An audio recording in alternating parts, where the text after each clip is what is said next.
Pitter-patter goes the raindrops. We're tracking rain and intense periods of it moving through the Triad. But first, a celebration of life is just wrapping up in Greensboro for Reverend Jesse Jackson. Hi there, I'm Ben Briscoe.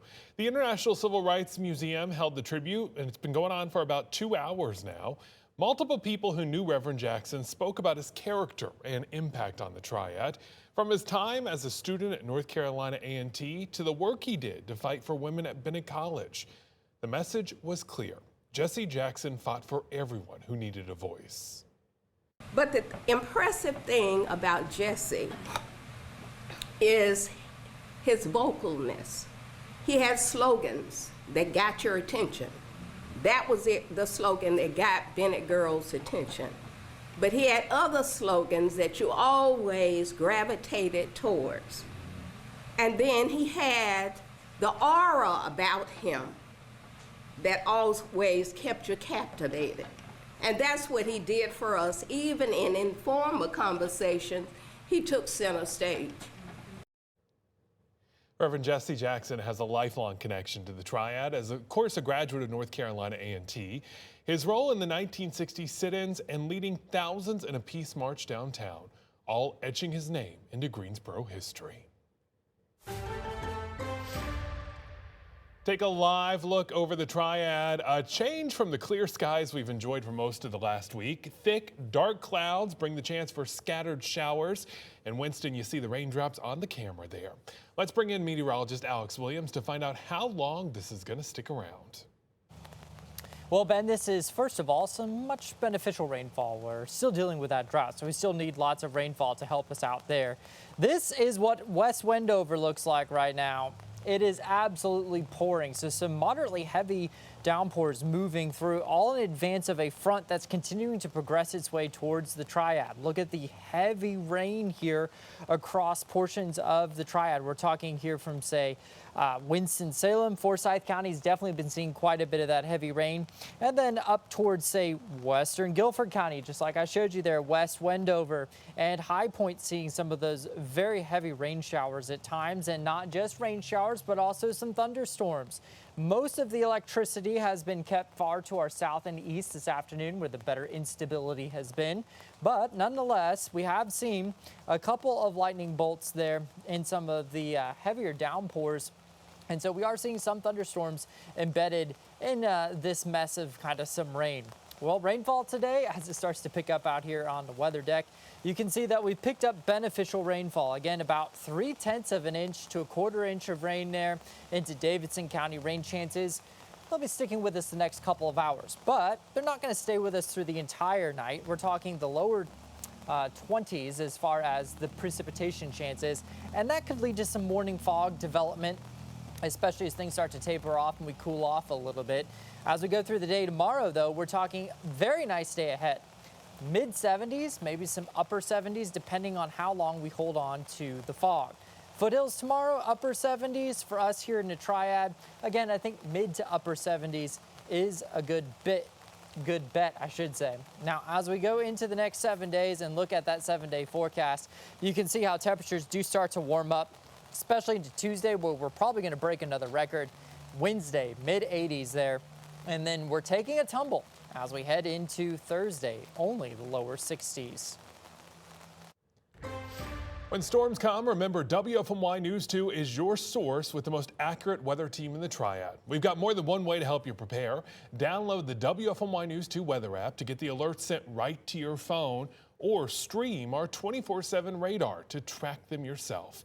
It's on WFMY Plus. All you have to do is scan that QR code at the bottom of your screen there. It will take you to the download and then watch for free.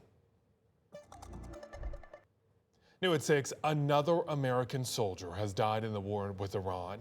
Military officials say they died from injuries received in a March 1st attack on troops in Saudi Arabia. This is the 7th American death in the war. It comes just a day after President Donald Trump watched the remains of 6 fallen troops returning to American soil. This just hours after the U.S. Central Command issued a safety warning for people in Iran, urging them to stay at home as strikes intensify in the Middle East. The warning comes as Saudi Arabia reports the first deaths of the war for that country. Officials say they were killed overseas working after a missile strike at a town in the country. Another 12 people were injured in the attack.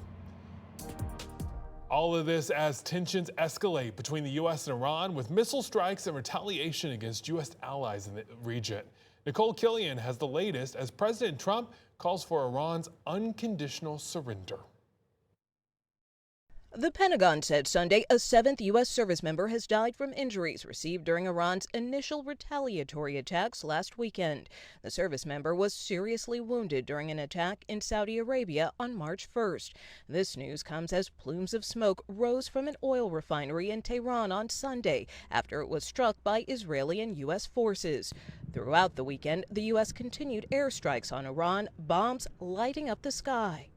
Iran retaliated, unleashing missiles on a number of U.S. allies in the region, including Bahrain, where government officials say Iran targeted a desalination plant, which provides the country with critical drinking water. President Trump continues to call for Iran to unconditionally surrender. It's where they cry uncle, or when they can't fight any longer and there's nobody around to cry uncle. That could happen too. In a televised message, Iran's president said that the U.S. demand for an unconditional surrender is a, quote, dream they can take to their grave. President Trump said he has not ruled out boots on the ground in Iran in order to bring the conflict to a decisive end. The White House says the president is keeping his options on the table, and some administration officials say they don't expect the conflict with Iran to last long. But it will not be long. In the worst case, this is weeks. This is not months, and it leads to a much better place. It leads to an Iran that's defanged, that can't threaten its neighbors, can't threaten American soldiers, and can't continue to drive up energy prices. The Energy Secretary's comments on Face the Nation come as U.S. gas prices are surging, with the national average rising by 45 cents, according to AAA, in just the last week because of ongoing uncertainty in the Middle East. Nicole Killian, CBS News, Doral, Florida. Back at home, we are feeling that impact as gas prices continue to skyrocket above the highest it's ever been under President Trump. Right now, AAA reports the national average $3.45. Average prices across the Triad aren't far behind that. It's $3.30 in Guilford County, $3.31 in Forsyth, and $3.28 in Alamance. This evening, there is a recall affecting parents and children across the nation. A model of infant sleep suits is being recalled over a possible choking hazard. The U.S. Consumer Product Safety Commission says the zipper head on some Halo Magic sleep suits can detach, posing a risk to babies. The sleep suits were sold online at major retailers, including Amazon, Walmart, and Target. Parents are urged to stop using them right away. Have you ever went shopping and you noticed that the label on the shelf is digital? Well, that's called Electronic Shelf Label, ESL. The National Retail Federation says it's starting to grow here in the U.S. Normally, it's been pretty popular in Asian and also European markets, but now we're starting to see that trickle down here. Now, the National Retail Federation says that there's a few things that it wants people to know, that when it comes to it, it does not collect personal data, it does not track customers, and also it does not surge prices or constant changes. NRF says that this is mainly a key for communication, just like how sometimes when you go to a store and you see the menu items up on an electronic board, it's similar to that, and it also just saves the employees, so that way the same price is communicated for that item and the same discounts are applied.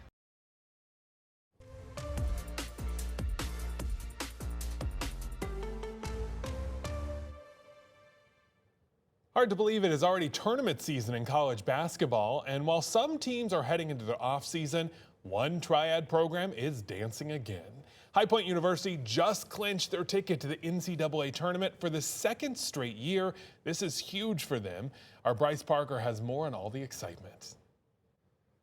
Yes, Ben, High Point men's basketball has only made a tournament one other time in Division I, and that was last year when they defeated Winthrop in the Big South title game. 1 year later, these two teams met up again with those same stakes on the line. Now let's go to the first quarter. Rob Martin dribbling, then throws it up to Terry Anderson, who's going to slam this one home. He had 18 points, and then later you're going to see Martin again attacking the rim, this time himself. He's going to finish with the left hand to give High Point a 39-33 lead over Winthrop. Now to the second half, Martin dribbling, then kicks to the corner to Chase Johnston, who makes the three. Johnson was 3 for 3 from three-point range. Then Scotty Washington attacking the rim, splits the defenders, and gets the layup to extend the lead to 12. Then here's Martin again, spinning and sinks the floater and gets the foul. He had a game-high 24 points. Then Cameron Fletcher finishing off with 17 points, 19 rebounds in the championship game to send his team to the big dance. They celebrate a much-deserved 91-76 win. We preached all year, hard work and sacrifice for each other, and being a part of something bigger than yourself is going to lead to something special. And you never know if it's actually going to come true, and it did. And so I'm so happy that happened for these guys, and they understand that those sacrifices, proud of you, baby. Those sacrifices, guys like Cam, this stuff is special, man. It's more important than any money they can make. They're going to remember this day for the rest of their life. I didn't feel no pressure, because I knew we put the work in. We was going to stick together. When it really mattered, we're going to stick together. We're going to put it all together. Yeah, it's awesome. Not many coaches can say they won a championship their first year and punch a ticket. And so he's done an unbelievable job, and so grateful for him. And it's an amazing feeling. Words can't even come into my mouth right now. You can find out when and where High Point will play their first tournament game during our Selection Sunday show that airs a week from today at 7 p.m. Today is International Women's Day, and what a better way to celebrate than highlighting some trailblazing women from the Triad. Mary Webb Nicholson was a UNCG grad. She became the first woman in our state to earn both her commercial pilot's license and transport license. She's known as UNCG's first to take flight. Of course, there is Maya Angelou. She taught at Wake Forest University, inspiring generations with her classic works. And High Point native Fantasia Barrino is the first African-American woman to win American Idol, going on to have a successful career in music. Just some of the so many amazing women from our area. As part of International Women's Day, a 104-year-old Minnesota veteran is sharing her story. She served in World War II as a code breaker. They had a big party for my 100th birthday. When Lois Widmark turned 104 in January, the party wasn't quite as big, but that's okay. Because these days she spends a lot of time at her Ivanhoe home, doing what she loves. I read a lot. I embroidered 52 dish towels 2 years ago. Muggins and I have a lot of time together. Muggins is her 5-year-old cat, and he's not the only animal in the house. Lois is also a big fan of elephants. At one point, I counted 230 some. 230 some elephants. Yeah, well, some of them were little. Time at home is time for reflection. In 1944, when Lois was 22, she wanted to help with the war effort. So she and a friend decided to join the Navy. That's what people said. I let my patriotism get the best of me. She became part of a women's branch called WAVES, which stood for Women Accepted for Voluntary Emergency Services. Lois and thousands of others were given the task of cracking German and Japanese codes for the U.S. military. They were known as the Code Girls. There were a lot of girls doing that. We had to be at least 5 feet tall and weigh 95 pounds. They worked with mechanical devices called bombs to crack the codes, much like the one invented by British mathematician Alan Turing. Lois and the WAVES were highly effective. I only wished I would have joined sooner. She moved back to Nebraska after the war and went to college on the GI Bill. She got a teaching degree and then moved to Ivanhoe, Minnesota, after marrying her husband, Arnold. He also served in World War II. Both my parents are World War II veterans, and that didn't happen very often that both parents were World War II veterans. In recent years, Lois wrote a memoir called Echoes of My Life. This is my early life at Whitehall and what I did there. It details her childhood, her time in the military, and how she and her family built a life in western Minnesota. Lois sells the memoir and a photo for $100, with all the money going towards a scholarship for future teachers at Southwest State University. After all, she's their oldest living alum. The quilt of valor you have here. Lois also does her best to keep up with other women who were part of World War II. Not many of them even get to 100 before they're gone. A sad reality, but also the reason why she believes it's her duty to tell their story and carry on their legacy. World War II was everybody's war. That's pretty special there, breaking the codes. We thank her for her service. Now, looking at our 7-day forecast, it is pouring outside right now, especially in East Greensboro. So all of Guilford County, Forsyth County, Davidson County, watch out. It is extremely heavy rain. It'll cause ponding on roadways. It does subside. We'll see some patchy fog overnight, and then we're off to the 80s again. At least it's good nap weather, which I need with the time change today. Yes, it is. Yeah, I'm feeling that extra hour that we lost last night. Oh, 100%. Right. Have a great night. Hope you enjoy this weather by staying in. We'll see you at 11.